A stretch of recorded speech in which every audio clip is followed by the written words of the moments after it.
this is Wayne Rivers at the Family Business Institute. Thank you for tuning in. This week I want to talk about 4 things CEOs and leaders should be doing right now. Now, why are we talking about this? Well, it's 2020. And things are so different this year. So many people are working remotely. The normal rhythms of the office are quite disrupted. We as leaders have had to deal with things we certainly didn't foresee at the beginning of the year. And so many of us, including me, I think, are kind of on our heels.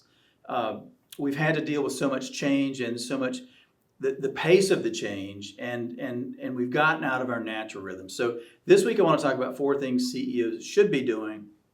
Next week we'll talk about 4 things CEOs should not be doing. Both sides of the same coin, right? Okay, the first thing, focus on your long-term vision. I was at a peer group meeting and it was crystal clear. I was only there for an afternoon, so just a matter of a few hours. It was crystal clear that the leader was not, maybe the leader didn't have a vision, but if he did, he certainly was not communicating it to his team. And as a result, morale was poor. People were sort of floundering in their jobs. You could just feel the distress in that company. It was kind of upsetting to be there. So hopefully they're on a better track now. But focus on your long-term vision. Your people need direction. What does success look like for you in your company? Do you communicate that to your people? How will they know if they're being successful? What are the benchmarks? What are the mileposts that they need to be looking for and attempting to reach? You've got to communicate your vision ad nauseum. You can't talk about it too much as the leader, because the vision is what you aspire to become as an organization. You just can't talk about it enough, in my opinion. Okay? Second thing, work on your culture. Now, I shouldn't tell you this story, but I will. We have what we think is a really nice culture at the Family Business Institute, and we talked about our culture a lot in hiring and just in thinking about who we wanted to be in terms of our vision. But I have to tell you, until 2019, we had never defined it. We had never actually put a description of our culture. We thought it was nice, we thought it was wonderful, we thought it was appealing to people, but we had never defined it. And I'm so glad we did, because now that we have a description of it, it's more real and tangible than it ever has been before. And the beauty of it is that you can use these cultural descriptions, you can use your vision, your values in helping make decisions. So we had a situation come up earlier this year where I kind of had to stop an initiative because it wasn't consistent with our values. It literally ran afoul of one of the lines in our value statement.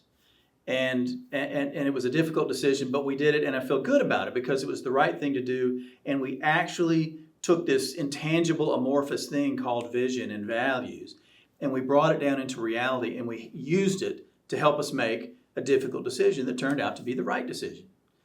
The third thing, you should be managing your critical relationships. Employee relationships, number 1. You don't want to lose your top employees right now, for sure. And you want to be able to recruit new high-quality employees as well. So the best way to do that is to focus on your current employees. Those are your number 1 stakeholders, I think, your employees. So focus on those relationships. Customers, of course, you definitely want to keep your best customers around. They're being sought after by so many people all the time. Make sure you keep those relationships together. Stay tight with your finance people, your banking, your bonding people. Make sure those relationships are good, especially as we might be looking for a softer economy in 2021. And then if you're a general contractor, you want to stay close to your trade partners. If you're a trade contractor, you want to stay close to your GC partners. So your upstream and downstream partners, you want to stay close with them for obvious reasons. So focus on those relationships. It's a little harder now because there's less and less face-to-face communication, but you still have that old weapon, the telephone. People are so reliant now on text and emails and all that stuff, they've forgotten that the telephone is about as warm as it can get in terms of communicating with another human being when we can't do it face-to-face. So pull out the old technology, the telephone, it works really well. And then the fourth thing, as I said before, manage your talent. In construction, it's all about people. I know we rely on our software and our computers and our MacBooks or our iPads and all that stuff. And now we've got drones and all this wonderful technology, but it all comes down to people. People execute work, people build relationships, people sell work. It all comes down. Build up your future leaders. Invest in some personal and professional training for your future leaders. It will pay big dividends in the future. And whenever possible, even if you don't have a job opening right now, if you see that great young budding superstar and you get a chance to bring that person on board, go ahead and make room for that person. Talent is hard to come by. And when you get a chance to draft talent, if you were a football team or a baseball team or something, and you see this budding superstar, maybe you don't have, maybe first base isn't open, maybe left field isn't open. But my gosh, you'd be poorly served. Let me say it that way. If you didn't go out and get that next superstar to round out your team. Okay, next week we're going to be talking about what CEOs should not be doing right now. And as always, we welcome your comments. Thank you very much.